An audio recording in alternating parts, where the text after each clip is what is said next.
So Russell, Bodie, a lot of Christians seem to lose their footing when they're talking with a neighbor about homosexuality, in trying to explain why it's wrong. I mean, they know how to quote maybe a couple Bible verses, but explaining the wrongness of it, especially when the response is, well, it's not hurting anybody, so how could it be wrong if it's not harming anybody?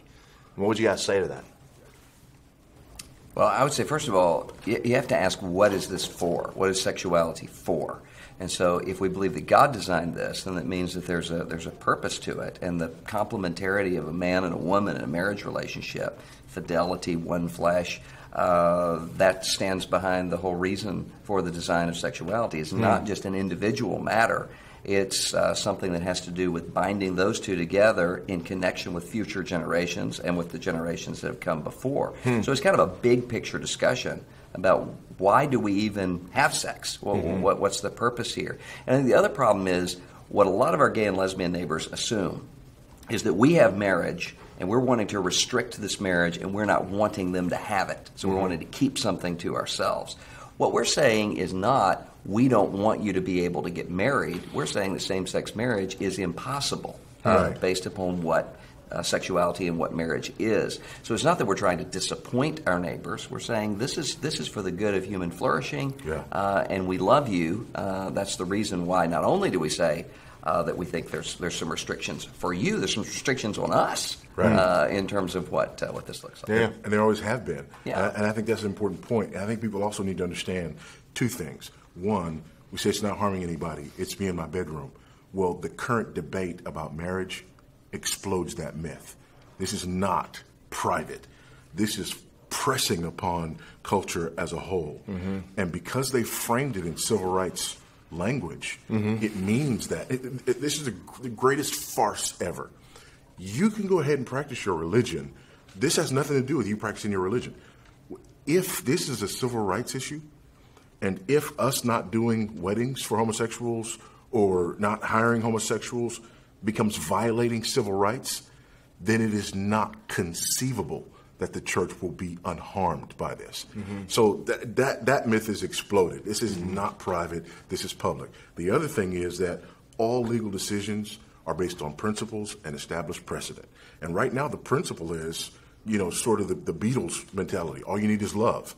Well, if that's the case, if marriage is based on popular opinion and who loves each other, the 50-year-old man and the 12-year-old boy, the man and his daughter, so on and so forth. And everybody say, oh, red herring. No, not once the principle is established. So this is not private, and it doesn't stop here. Yeah, I think we ought to even challenge the principle that just because something doesn't harm, that takes it out of the realm of morality. Yeah. If you cheat on your wife and she never finds out about it and you lie about it, is it wrong? And I think most people would say yes, because lying is inherently wrong. Yeah. And then the other thing is realizing that a lot of times harm does not reveal itself immediately. Right. If you are violent towards someone, that's an immediate effect. But you have to look at the long-term effect of the harm. And for as long as there's been human history, you mentioned this, Vody, that the sanctuary into which families have been brought forward has been a monogamous relationship between two opposite genders where they learn to love the other, and that is what the Creator called marriage. The Achilles heel right now of I think of the homosexual so-called marriage debate is just the utter lack of monogamy. That's something that's not really in that. And so once you start tearing down the otherness of marriage, the sanctuary of monogamy, that lifelong faithfulness into which a family arises, the harmful effect may not be demonstrably immediate, but I think you'll see it. And I think a lot of surveys start to bear that out. Well, one of the things I think that we need to recognize is that the language that's being used here is language that we have already surrendered to. One of the reasons why this is such a confusing thing for a lot of evangelical teenagers is because we have been talking as though marriage is an individual matter between two people. Our wedding ceremonies, couples are writing their own vows. They're dictating the terms, and this is our big day where we're celebrating our love. And that's not what marriage is in a Christian context. And so even when for a long time you've had in Christian churches couples who are newly married, and the people are coming by and saying, now make sure that you wait a long time before you have children so that you're able to enjoy one another. Right. As though you can't enjoy one another raising up children together. Well, you're already surrendering to the terms that the rest of the culture says, well, if that's what marriage is celebrating a relationship between two people. We have a relationship. Why shouldn't we do this? So I think we've got to back up and reclaim in our own churches a longer, bigger definition of what marriage is and start grounding that back in Ephesians 5 rather than the ways that we've accommodated. So maybe related to this, what role does the church have right now in speaking about this issue? I mean, there's some who say this discussion's lost. We just need to let the world be the world and we'll just focus on the church. I mean, you know, the fact of the matter is we're in this world, although we're not of this world. The fact of the matter is the church is the pillar and the ground of truth.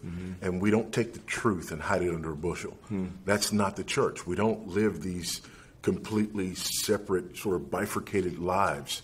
That we are the light of the world. We are the salt that preserves. And so it's just completely, it's inconceivable that we would not speak to this issue. I had a pastor tell me not long ago, he said, why don't we just say, let's allow everybody to redefine marriage on the outside, and we'll just maintain Christian marriage on the inside of the church. And I said, well, we tried that with the divorce culture. And what happens? We wind up with churches that have said, we're just going to allow this to take place, no fault divorce on the outside, not speak to it, and then speak to it internally, and that collapses into the church. It transforms the nature of the church, number one.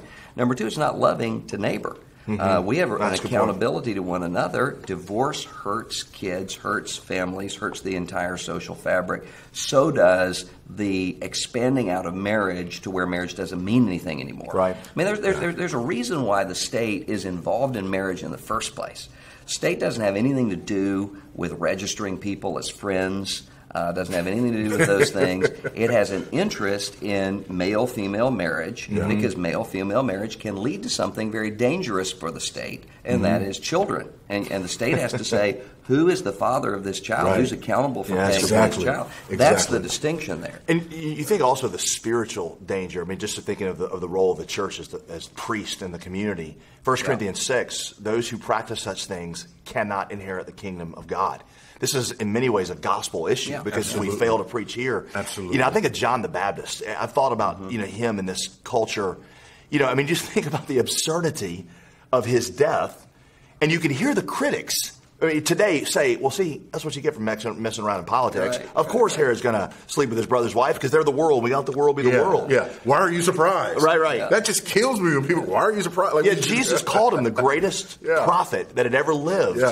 Up until his time. And you think of where is the spirit of John the Baptist who, are we willing to, the spirit of John the Baptist's the spirit of John the Baptist's enemies is at work within them today, but where is the John the Baptist in our culture? Let me say quickly, and a hearty amen to that, but thank you for addressing what I think are two core issues as it relates to responding to the culture. Because they say, on the one hand, well, now you guys are concerned, but nobody says anything about divorce. That's a flat-out lie. I mean, we've been talking about this for a long time, and there's a long paper trail of us, talking about this and dealing with this for a long time. And the second thing is Christians, and both of you have hit on this, Christians either saying, well, why are you surprised? That's them, this is us. Or saying, well, the state has no business and no place in marriage. And I think you just succinctly addressed Nobody that. believes that. Unless you have children who are abandoned on the side of the road and the state has no interest. If that's the kind of world you want to live in, then that's the case. But that's not the world anyone wants to live in. I mean, not even the Roman Empire was that bad off. And so we have to have the state coming in, even just at the level of adjudicating between people, what Solomon had to do. Or who do these babies belong to? A woman who's abandoned. Exactly. What do we do? Somebody's responsible when a woman's abandoned, and that becomes a judicial issue there. And I think what people are trying to say is the state doesn't have the authority to define marriage. And that's exactly right. And I'll go there, but they have to acknowledge what the definition is. That's a good point. This is a discussion that needs to happen. It's probably going to need to happen a lot more on local church levels, as people have got to get aware of why this is wrong and what it is. So I appreciate the wisdom you gentlemen share. Thank you.